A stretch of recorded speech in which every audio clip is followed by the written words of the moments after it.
Did you know that Donkey Kong on the arcade was based on Popeye and Bluto, but the legend, blah blah blah blah. Who cares? We're skipping right to one of the greatest games of all time, Donkey Kong Country. Ehi ragazzi, c'è un nuovo regalo da Chic, i Donkey Kong Watch, morti nella giungla, son belli da urlare, Donkey Kong Watch! Per averlo basta acquistare una cassetta Super Nintendo Chic, c'è tempo fino al 30 aprile, solo una, ma deve essere proprio Chic!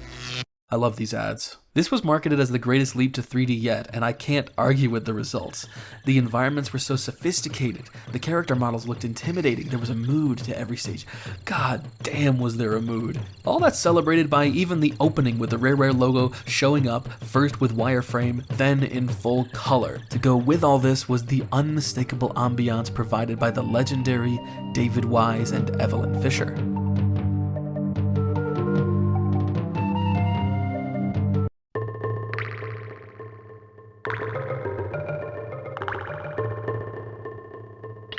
And who doesn't know about the banger aquatic ambiance?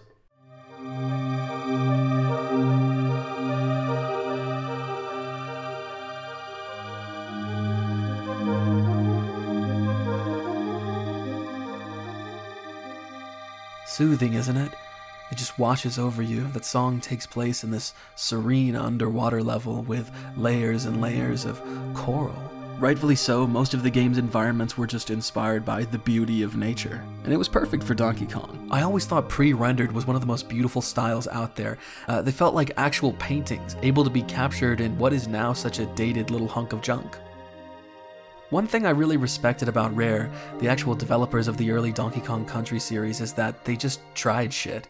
They took risks. Nobody was trying to make an atmospheric platformer, but that's just what Donkey Kong was. It was mostly in the attempt to make graphics as great as possible, but I feel like they centered everything around the art style, the design of the characters, and the music. And I think inadvertently, music became a part of Donkey Kong's identity in this moment. Not only was Donkey Kong Country an insane departure from everything that he was before, but every level felt absolutely distinct from one another. They implemented these animal buddies with all sorts of different gameplay functions, but I was really only fucking with Rambi, who just crushed anyone in his way and discovered secrets. Felt really powerful to me as a little baby. Now I kind of just prefer the Kongs because the levels were more tailored to them, but there was a lot of novelty as a kid. I love K. Rool, by the way, as a villain. What an asshole, and a great villain for DK. He steals all these bananas, and you wanna know something? He doesn't even like bananas. His fat ass is not going to eat them. He just does it because he doesn't want Donkey Kong to have shit. Petty as hell. Also, when looking through the manual, Donkey Kong kinda sucked at first too. It was a dark and stormy night. I'll skip a little bit forward. Donkey Kong's earlier pep talk kept creeping into Diddy's mind. "Okay, little buddy," Donkey had said in his patronizing voice. "As part of your hero training, you've got to stand guard tonight over my bananas. I'll relive you at midnight, so try and stay awake until then." Buddy? Yeah, right. Now he was alone. Alone, unless you counted the unknown threats which lurked behind every tree that he glimpsed during the lightning flashes.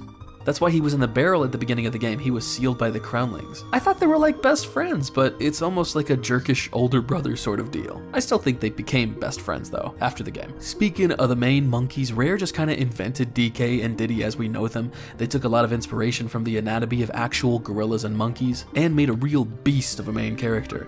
I mean that in the sense that there's not much going on in that head of his. Just look at his eyes, dude. They're vacant. Rare was especially good at just making new characters. Cranky Kong, Diddy Kong, Funky Kong, K. Rool, all of these things that feel like they're a part of the identity of Donkey Kong were just invented by these British dudes. By the way, Diddy Kong was originally meant to be DK Jr., as requested by Nintendo, but Rare thought the design didn't fit with the more gritty art style. For some reason, they were against dressing up Jr. in a modern way, so we got an entirely new character in Diddy Kong. Donkey Kong Country is a journey. There's all sorts of different mechanics you have to learn through the game, and to me, it looked kind of scary. You end the game traveling across DK Isle and stomping K. Rool into the dirt to the tune of Gangplank Galleon, complete with a fake-out credit scene. It was incredible. The game means a lot to me, it's one of my favorites, it launched DK into relevancy for home consoles, and remains a very special game and character to me.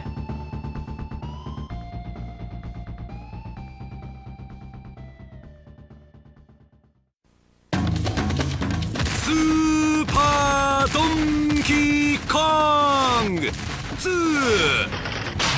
スーパーファミコンが4000円安くなるクーポン券付きスーパードンキーコング2新発売 Donkey Kong Country 2 Diddy's Conquest was even better. They got a little evil on this one.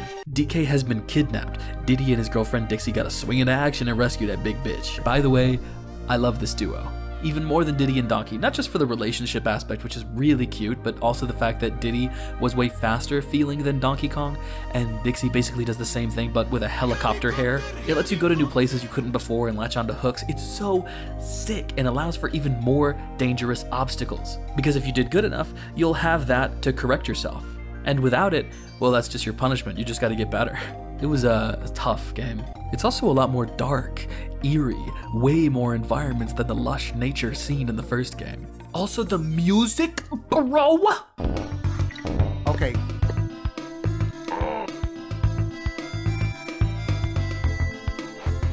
Come on, man. They have to bring Kenny G in for this? It went from ambiance to straight up bangers. David Wise finally being able to flex his skill. I'm not kidding, I think about this music so often. To this day, this music moves me.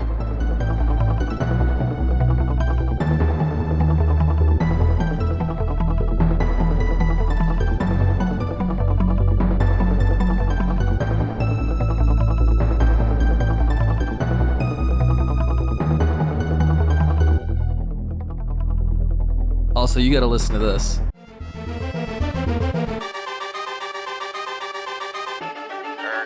I'll admit it. I love the enemies and levels. Not only is it even more perilous, it's such a dangerous feeling to the level design, it's harder, but also the theming of all these levels and enemies get more dark and dangerous. The giant blade boss fight in lava kicked my ass so hard as a kid. I have vivid memories of playing this shape. The shit of the sword and the color of the lava is burned into my brain. What I'm saying is the game was hard and the graphics really reflected it. It was scary. Oh my god! Hey! Battling through to the final boss is awesome. You go through a Kremling battleship, through an ancient temple and possible origins of the Kremlings, hinting at a history but never really stating it. It all feels like it really builds up to something. When you finally get to K. Rool again, he's a pirate. I don't know. He's just really into pirates this time, and the boss fight is mainly just us freeing Donkey Kong. It's probably the best boss in the original trilogy. Really fun, lots of tight patterns to dodge. This game's bosses were a huge step up from Donkey Kong Country 1, which were all kind of boring. What a fantastic send-off.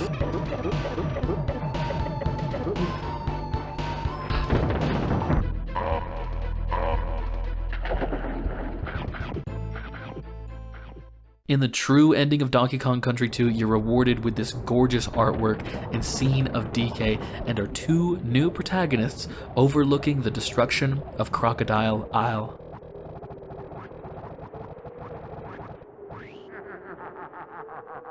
I don't care who you are, or if you even played this game, that scene, that is beautiful. The game is one of my all-time favorites. I liked it better than the original. I think about the songs and the imagery of the game a hell of a lot.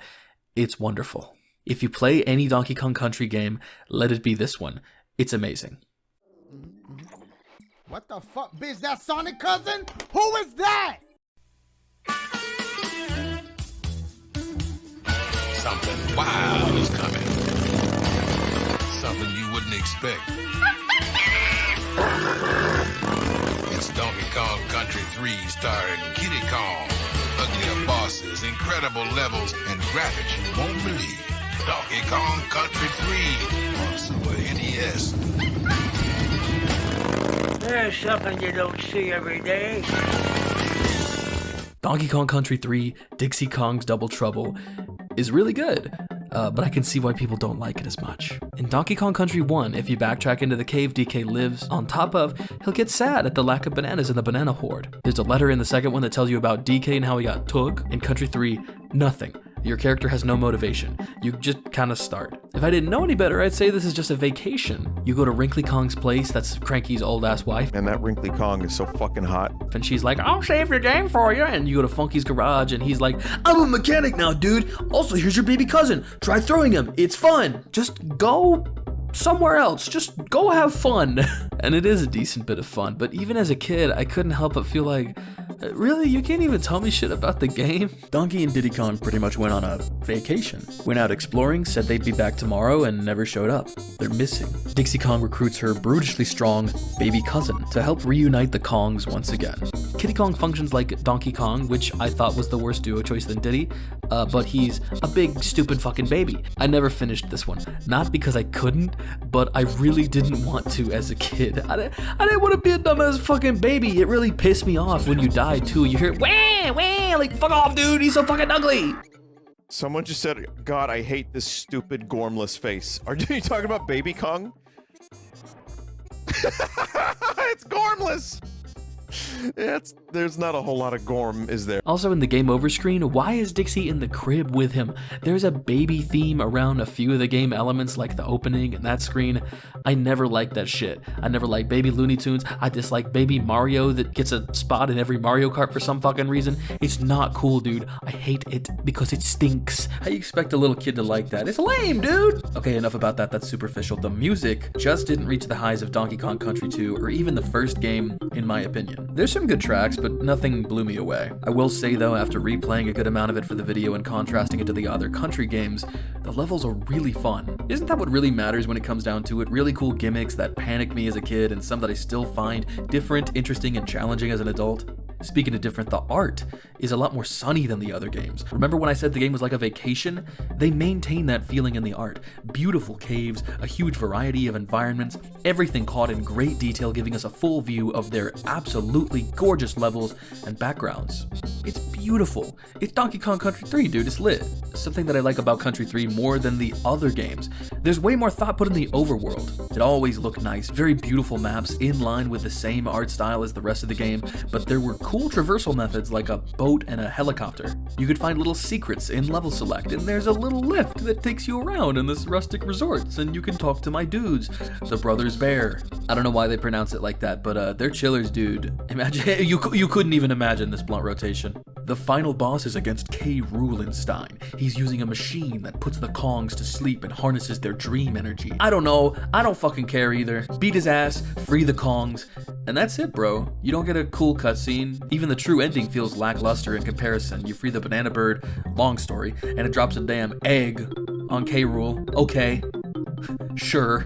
It really felt like Donkey Kong Country 3 was a bit rushed because of the Nintendo 64. They wanted off the Super Nintendo and onto the new hotness. Characters can even be seen playing the N64 on one of the screens. And you can hear the game behind Wrinkly Kong plugged into the CRT. It's Mario 64 with Peach's Castle theme playing. It's a great game that didn't stick with me when I was younger. I just thought 2 was cooler, but as an adult that plays games, have to have fun, have to just experience others' creativity, it was way better than I remembered. I just wish I could have seen a version of the game without time constraints that also doesn't have Kiddy Kong. I'm sorry, dude. He's gormless. Hey, Donkey, tu veux des bananes? Nintendo va le faire rentrer dans un Game Boy. On a une grosse surprise pour toi. Et voilà, on a piégé Donkey. Donkey Kong Land, la plus grande aventure Nintendo enfin sur Game Boy et Super Game Boy. Can you believe they made 3 new games using the same sprites as all the country games for pseudo demakes of all of them for the Game Boy called Donkey Kong Land 1 through 3? I say pseudo because all of them had their own levels and even a new environment in the city, which was really an excuse to get Donkey Kong on the Game Boy as quickly as possible with chiptune versions of the console music. It was also where the world was introduced to Fedora Kong. He showed up in magazines and is highly suspected to be Donkey Kong's dad, maybe Donkey Kong Jr. since Diddy Kong was just a completely new character and they were originally going to include DK Jr. in the first game, and they have a very good history of including the classics in Cranky. Fuck it, while I'm here, this is Uncle Kong. He showed up in the Japanese guide for Country 2. He gives hints, but he was never mentioned again. Love his receding hairline, he's awesome. And he's not actually a Kong, he's just some guy. There's Chained Kong, Prisoner of War. Okay. DK Land then got ported to the Game Boy Color, which is honestly kind of hard for me to even look at. They're not amazing games, but they're pretty damn good. Worth it if you're a big DK fan and want to get a tiny something new out of something you might not seen while you were little. You know, unfinished business type shit. They control good, and they're available on Switch Online. They also ported the country games more faithfully on the Game Boy Advanced. Pretty sleek for a port, and the reason I wanted to bring it up is because the soundtrack for Donkey Kong Country 3 on the GBA is actually better than the console counterpart. For some reason, this game just wasn't remade with a new sound font, it was given its own special music, and it feels way more sticky than what was on the SNES. It's really fucking good.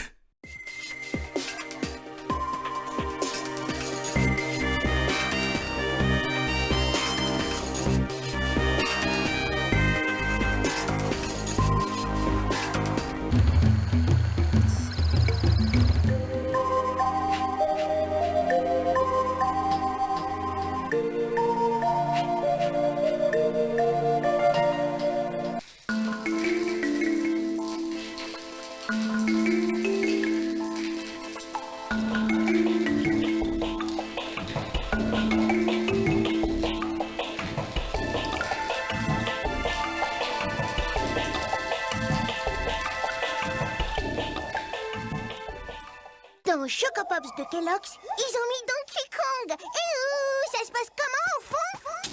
Quoi? Dans Choco Pops, on est 6 différents et on est tous Dong. Libère-nous, fiston. Avec Choco Pops de Kellogg's, collectionne les figurines Donkey Kong. Next, I wanted to talk about the Donkey Kong Country cartoon. There was a Canadian TV show based on the Donkey Kong Country games with a similar design given to the characters. Because it was fucking 1998 and was produced for television, that shit looked like poop from a butt. They were also using mocap for a majority of the animation, probably to save time and to give it a unique feeling, and you know what? I loved this shit as a kid. A banana skin. Pretty obvious who did it, DK. That's not mine. It's funny, I don't care. My dad rented and never returned a Blockbuster VHS tape of Donkey Kong and the Legend of the Crystal Coconut. Can you believe there were 2 seasons of this? And no bananas. Hey, Donkey Kong! Yeah? Happy trails! And don't come back! I can't because it was fire.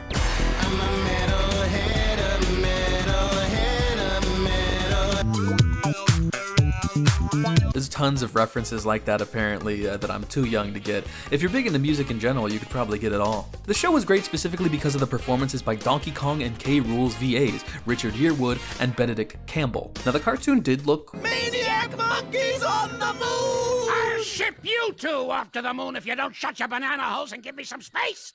Funny. Look at how fucked up Donkey Kong looks. Candy Kong's an asshole in most of these episodes. Sometimes she's nice. Diddy Kong is a chiller. He seems like he's the sensible one, but his voice acting is absolutely agonizing. Everybody see what I can do, 'cause it's Diddy to the rescue.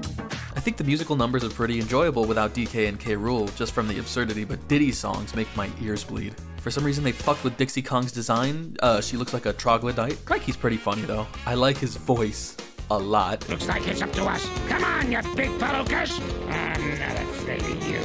Put 'em up! Excellent crotchety old man. The show is just memorable. It looks hilarious. The creation of it is hilarious. Funky sounds Jamaican. Funky, you have to help me. Do I know you, dude? We were friends in another life? Finally! Somebody who speaks my language! The real funniest thing about this show is that it's a musical that's actually really good.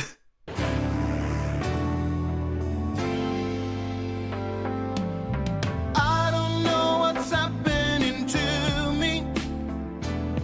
I'm getting on. Some of it is ass, but I genuinely think that a few of these are easy listens. The Donkey Kong Country TV show is a good and funny watch for kids, and interesting to me as a fan of the character. There's also a live-action, French-only show related to it, and I know nothing about. For some reason, Donkey Kong had a big French push. That's why so many of the ads that I've shown in this video have been French. The show was also decently big in Japan, with tons of Japan-only merch. As an aside, there were also several manga inspired by the games that were either exaggerated retellings or small original stories, one of which included the show's versions of Candy and Bluster Kong. I love the Donkey Kong Country cartoon. I think it's a great idea for a kid's show. The writers obviously had a passion for music that made the show work at all, even when the animation looked uncanny. You know, I thought it looked uncanny before, but there was a point where they got rid of the mocap and it looked terrible.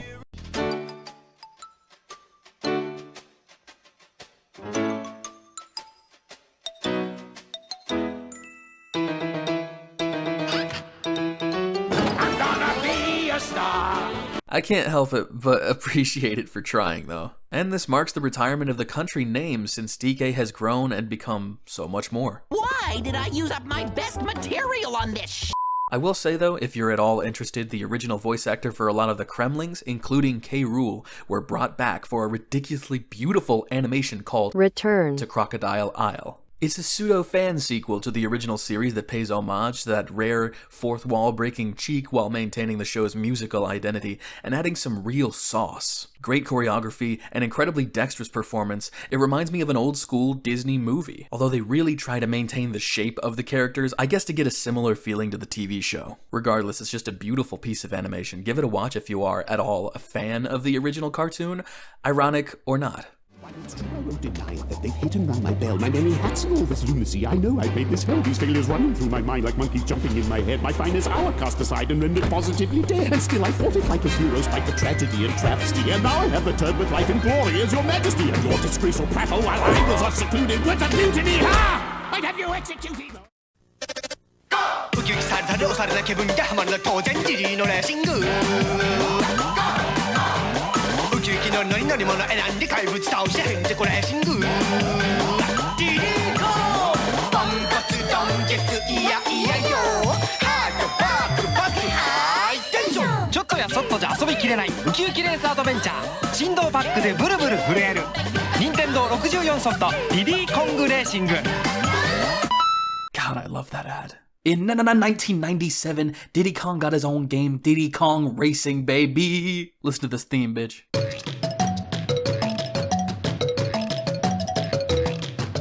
It was David Wise, back again from the country games. The music he did here is obviously way different from the other games that he did, and seemed to take inspiration from country music, of all things. Here's the story. Wizpig, an evil wizard from outer space, is threatening to take over the world. Timber the tiger spots this threat and asks the hero Diddy Kong for help. And that's why Diddy Kong's there. Originally, Timber the tiger was supposed to be the main character, but Diddy Kong is now. So now, this is in this video. Kart racers were a very oversaturated genre, and this was one of the more creative ones. Before Mario Kart did it in Mario Kart 7, Diddy Kong was out here in boats. He was flying. It was an easy-ass kart racer, but people really weren't worried about creating a competitive game. They just wanted the coolest shit. I still say I like Crash Team Racing more at the end of the day for the control that it gives the player, but Diddy Kong really had so much. To actually win a race isn't that crazy. The actual star of the game is the single-player content and asks a ridiculous challenge of you again and again and again. Get all these collectibles, finish first place. You need damn near perfect memory of every single track in order to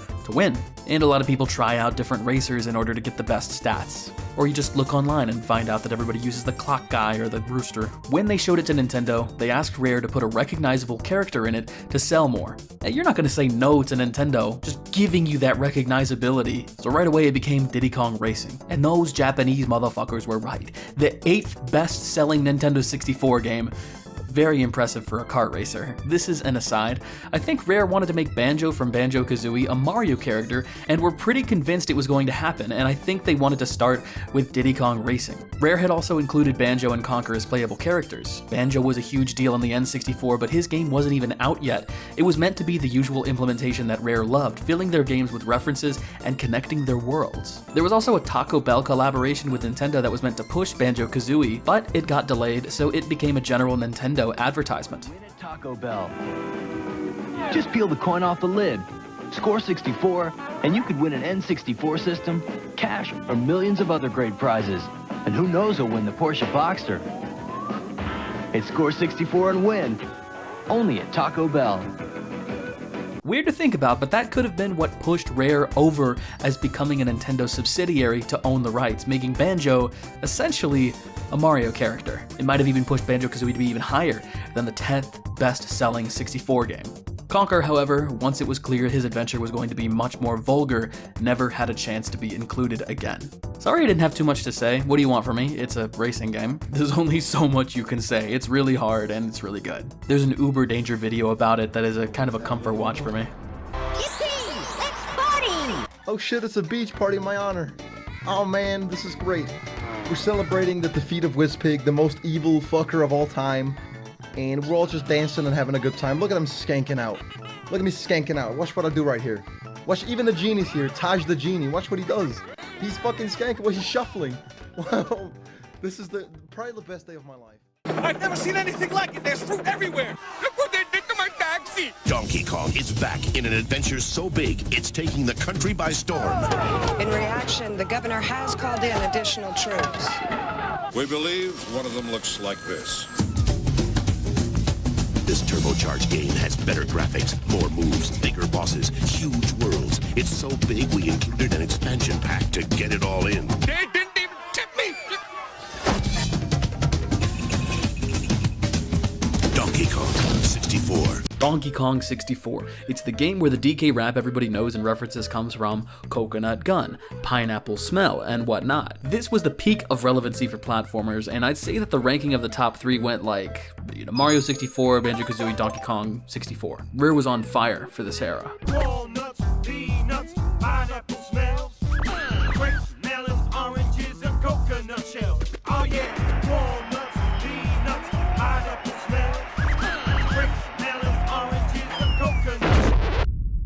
When it came out, people loved it too, really excited to get a taste of Donkey in the 3rd dimension, until they put their thinking caps on and realized, oh, it fucking sucks actually. Actually having to switch off to different characters to collect different bananas and 13 billion collectibles scattered everywhere. Oh, actually that's bad. There was a bunch of needless padding like that bloated the runtime by having you go to a barrel to switch characters and running all the way back to where you were. You don't need to do all that to beat the game though. You could do fine with 100 golden bananas, which is like half the bananas in the game. It's the most important collectible and the hardest one to get, which is properly satisfying because the game is built around collecting those specific items. Beat every boss enemy, which I think are decently fun anyway, and something I would want to do, see the unique content in this game. And you have to collect a rare and Nintendo coin. To get one of them, you gotta beat, I'm not kidding, you gotta beat the old Donkey Kong game. Twice, it can't be a fluke. And for the other one, you need 15 banana medals, each one gained by collecting 75 colored bananas on each stage.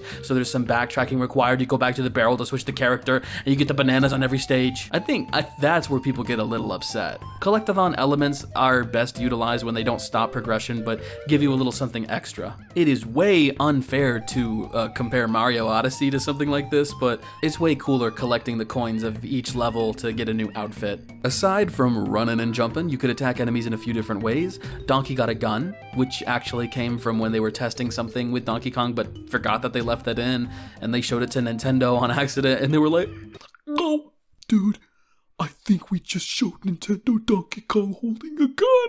And they laughed it off. They said it's fine, and they made the gun into a coconut gun. More thematic with the jungle theme and something way more kid-friendly. Diddy got a peanut gun and a jetpack to reach high places. Tiny shrinks to be tiny to go to tiny places, in fact. Chunky, big, strong punch guy. And Lanky inflates, just like a balloon. And then there's Chunky. He's dead. Sometimes maps would require these specific abilities from these Kongs, which would have been cool if you didn't have to backtrack and swap. It's such a bother that there's a really popular fan-made mod to just quick swap. For a budding genre like 3D platformers, I think it was a very valiant attempt. I think there were even a few things I really liked about it.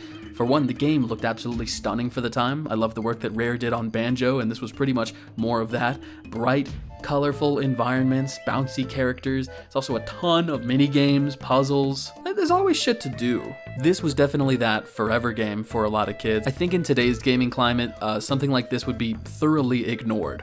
But for kids back in the day where they only get like 1 or 2 games a year, that was it. That's all they needed, dude. About those characters, everyone was really cute and funny. Just seemed like a cheeky cartoon for kids. Funky was an arms dealer. I don't know what's going on about that. He's going through some things. Candy ran a music shop. I haven't seen her in a minute. She's got a lot of innuendos. She kind of bad. Cranky was a scientist, just like the TV show. I wonder if anybody was inspired by it. Also, Wrigley fucking died. She's fucking dead, dude. And her ghost is an NPC. To me, the bosses were also really sick. A specific Kong had to beat each one, and it was kind of tailor-made for their abilities. To me, this is when that gimmick works right. An entire section specifically for them. Way more fun than the regular experience of swapping. And what I think is the core strength of the game, it's really fun to explore. All the environments are so creative, so colorful. Sometimes they're moody, sometimes they're scary, sometimes they're silly. relaxing. And all of this is especially because of the music provided by Grant Kirkhope. Grant's music was essential to the success of every Nintendo 64 era Rareware platformer. DK64 was a great time, but the collection requirements were definitely much more burdensome than its competitors. And it didn't have the long-lasting impact on the gaming atmosphere, I think, like Mario 64 did, where the freedom of movement was really the star. Other than that, looking at it on paper, tons of characters, huge variety, better graphics, just more. Perfect for kids at the time. It's not my favorite 3D platformer, but it's still fun for me to sit down with to this day. Maybe a bit of nostalgia, but also just kind of appreciating what they accomplished.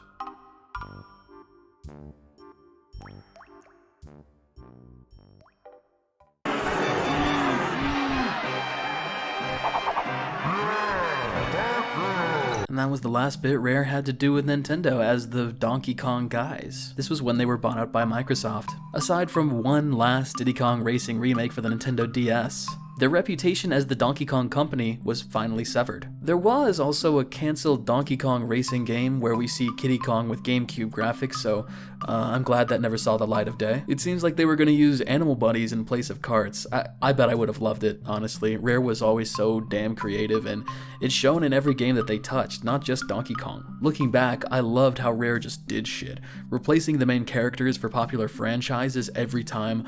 Almost every Donkey Kong character that exists today was created by Rare, and they also had a tendency to write characters with a bit of cheek to them. Tons of fourth wall nods and acknowledgements, especially from Cranky Kong, that old bastard.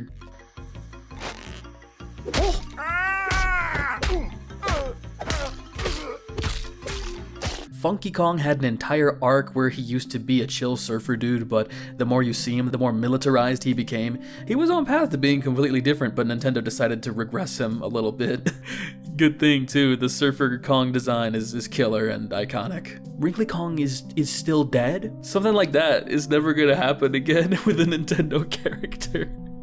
She's fucking dead, dude. She died, man. I never knew what I was gonna get with Rare's DK, and that was the funnest part, but I knew it was always gonna be good. They made that great ape great. Also, maybe I shouldn't have put the cartoon in with everything else, but I kinda just wanted to cover it since it was during Rare's era. And it was kind of iconic and representative to me of that era too. What would become of DK without Rare's guidance? Join me next time for what will definitely be a much shorter video on the Bongo era. Video's over, thanks for watching, but I still have a few things I want to say.